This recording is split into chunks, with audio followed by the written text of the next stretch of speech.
रात के 3 बजते ही शहर की घड़ी ने तीसरी पुकार दी और पुराने पुल के नीचे से बहती हवा अचानक मानो बोल पड़ी। डीएम अनन्या, अगर यह रुका तो शहर भी रुकेगा। एक जंग लगे डिब्बे में मिला नक्शा, 3 अजीब से चिन्ह, घंटी, तराजू और सीटी, और एक टूटा फूटा ऑडियो टेप। टेप में फुसफुसाहट थी, जैसे कोई दूर से धुंध को चीर कर बोल रहा हो, आवाज से सावधान रहना। अनन्या ने टेप को पलटा। उसकी उंगलियों में जरा सी सिहरन दौड़ गई। ये कोई सामान्य चेतावनी नहीं थी, बल्कि एक खेल का निमंत्रण, जिसमें नियम किसी और ने लिखे थे। पर बाजी अब उसे पलटनी थी। सुबह शहर ने अपनी सामान्य चाल पकड़ी। रास्तों पर ठेले लगे, चाय की भाप उठी, दुकानों के शटर थरथराते हुए खुले। पर भीतर एक नया डर घुला हुआ था। यहां हफ्ता कोई आदमी नहीं वसूलता था। यहां सुर ताल नाम का अदृश्य नेटवर्क था, जो आवाजों की आड़ में पैसे, पावर और प्रोफाइल्स को शिफ्ट करता था। बुधवार की रात एक एनालाइसेंस्ड रेडियो फ्रीक्वेंसी पर नक्शे बनते। गुरुवार को सड़कें बदल दी जाती। किस ओर भीड़ का रुख मोड़ना है, कौन सी गली को सेफ्टी ड्रिल के नाम पर ब्लॉक करना है, और कहां मोबाइल कलेक्शन मशीनों से रकम खामोशी से उड़ानी है। अनन्या ने तय किया कि इस बार लड़ाई कागज और छापे की नहीं, आवाज और प्रतिध्वनि की होगी। उसने अपने केबिन में रखा पुराना रेडियो उठाया और फ्रीक्वेंसी 101.7 पर शटर घुमाया। कमरे में बैठे सुनील, उसका भरोसेमंद साउंड फोरेंसिक एक्सपर्ट, ने हल्की हंसी के साथ कहा, मैडम, अगर इन्होंने हमारी सुनवाई चुराई है तो हम इनकी आवाज को इन तक लौटा देंगे। योजना का नाम रखा गया ऑपरेशन प्रतिध्वनि टुंट। रघुवीर सिंह, वह दरोगा जिसने पहले डंडे से शहर को चुप कराया था, अब लाउडस्पीकर से सेफ्टी सिखा रहा था। रात के बाजारों में नकली गैस सिलेंडर चेकिंग ड्रिल करवाता, लोगों को निकालकर माइक से अनाउंसमेंट चलाता, और उसी अफरा तफरी में डिजिटल लेन देन का रुख मोड़ देता। शिकायत दर्ज हो तो रिकॉर्डिंग में सिर्फ सुरक्षा अनाउंसमेंट सुनाई दे, जनहित में जारी। और हर जनहित के साथ एक जनहितैषी जेब भर जाती। रमेश, जो पहले कपड़ों की दुकान चलाता था, अब स्ट्रीट थिएटर करता था, मुकाबले के लिए नहीं, बोलने की ताकत लौटाने के लिए। उसकी स्किट्स में कोई नाम नहीं होता था, बस प्रतीक, एक गुमनाम बोरी, एक बंद कैश बॉक्स और गूंजता रेडियो। चौक चौराहों पर 5 मिनट की प्रस्तुति और भीड़ जड़ हो जाती, क्योंकि जो कहा नहीं जा सकता वह दिखाया जा सकता है, और जो दिखाया नहीं जा सकता वह सुनाई दे सकता है। उस रात पुराने पुल के नीचे लोहे की पाइपों से एक विशाल कान खड़ा हुआ, शहर की आवाजें सुनने के लिए। सुनील ने उसके भीतर माइक्रो बीकन लगा दिए, जो किसी भी एनालाइसेंस्ड सिग्नल पर इको भेजते। घड़ी ने 3 बजाए और सुर ताल का गुप्त प्रसारण जैसे ही शुरू हुआ, सिग्नल मुड़कर उसी कमरे में लौटने लगा जहां काले कोट वाले 2 लोग, रघुवीर और एक तीसरा आदमी, मैप पर झुके बैठे थे। दीवारें उनकी ही फुसफुसाहट वापस फेंकने लगीं। पूर्वी सड़क बंद, 5 मिनट, ट्रांसफर शुरू। और उसी क्षण सुनील ने टाइम स्टैंप पकड़ा, लोकेशन के 3 बिंदु जो दोपहर तक एक जगह पर टिकने वाले थे। सुबह उठते उठते शक्ति फाउंडेशन के पोस्टरों पर एक नई टैगलाइन उभर आई, आवाज के लिए, और नीचे एक छोटा क्यूआर। उसे स्कैन करने पर कोई शिकायत पोर्टल नहीं खुलता था, बल्कि कविता का पन्ना खुलता, जिसमें हर पंक्ति में एक शब्द मात्र हाईलाइट। शब्द जोड़ने पर निकलता था एक पुराना रिकॉर्डिंग स्टूडियो, रिहर्सल हॉल के नाम पर चलता अड्डा, जहां किराए की दीवारें आवाजें पी जाती और बाहर शांति का इश्तहार चिपकता। अनन्या ने वहां छापा नहीं मारा, उसने सुनवाई रखी। स्टेज पर सिर्फ एक कुर्सी थी, वही जिस पर बैठकर वह आमतौर पर आदेश सुनाती थी। इस बार उसने कहा, आज शिकायत नहीं होगी, यह अभिनय होगा। जिसे कह नहीं सकते उसे निभाओ। लोग आए, एक बूढ़ा जिसने बोरी बनकर झुकना सीखा, एक किशोरी जिसने सीटी बनकर चीखना सीखा, एक ठेले वाला जिसने अपनी पीठ से घंटी की आवाज निकाली। हर अभिनय के बाद दीवार पर स्याही का वक़्त निशान उभरता, जितना गहरा निशान उतनी साफ रिकॉर्डिंग। शहर ने पहली बार महसूस किया कि सबूत शब्दों में नहीं, तरंगों में भी मिलते हैं। उधर एसपी साहब ने सायरन प्रोटोकॉल बदल दिए। अब सायरन का मतलब सिर्फ पीछा नहीं, सबूत संग्रह भी था। जैसे ही सबूत सायरन बजता, पब्लिक स्पेस में लगे low power audio units auto upload mode में चले जाते।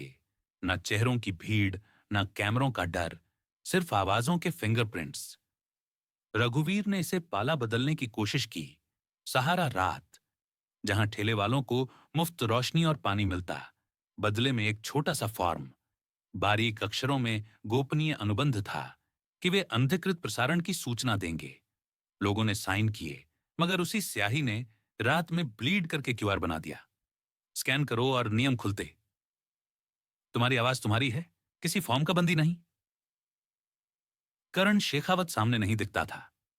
वह सिनेथेटिक चैरिटी चलाता, स्कूलों में वाद विवाद, रिश्वत बनाम मजबूरी। और जज वे लोग जिनके चेहरे शाम ढलते ही रेडियो वेव्स पर नाम खो देते। रमेश अपने बच्चों के साथ हॉल में पहुंचा। मंच पर उन्होंने बस एक वाक्य बोला, मजबूरी तब तक मजबूरी है जब तक उसे नाम नहीं दिया जाता।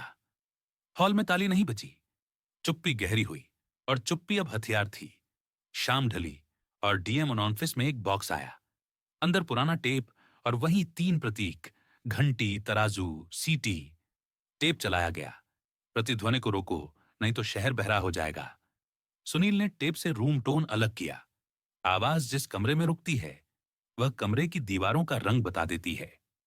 3 कोशिशों के बाद लोकेशन मिली। शहर के सबसे महंगे ऑडिटोरियम के नीचे, जहां शांति के नाम पर साउंड डेडनिंग चैम्बर्स बने थे। ऑपरेशन प्रतिध्वनि का निर्णायक दिन आया।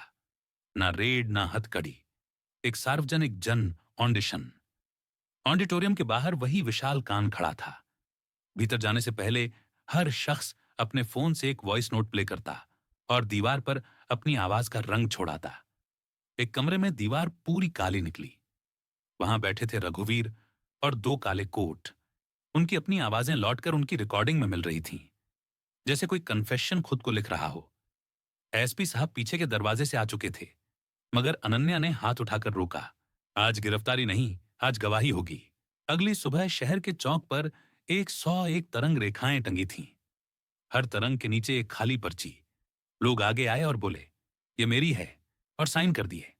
आवाजों का स्वामित्व वापस लौटा। रघुवीर ने भीड़ देखी। ये भीड़ डरकर नहीं आई थी, बोलकर आई थी। उसके चेहरे से पहली बार सेफ्टी अनाउंसमेंट वाला आत्मविश्वास उतर गया। वह जान गया कि नियंत्रण माइक में नहीं, प्रतिध्वनि में है। शक्ति फाउंडेशन का वार्षिक सम्मेलन आया। मंच पर शांति घंटी रखी थी। रमेश भीड़ में से उठा और उसने घंटी को हल्के से छुआ। छत में छिपे रिफ्लेक्टर अचानक मॉर्स पैटर्न में चमकने लगे। पिछले 3 महीनों की एनालाइसेंस पे रूटिंग का टाइम मैप। हॉल में बैठे 100 लोग खड़े हो गए। किसी ने ताली नहीं बजाई। चुप्पी ने सारा शोर निगल लिया।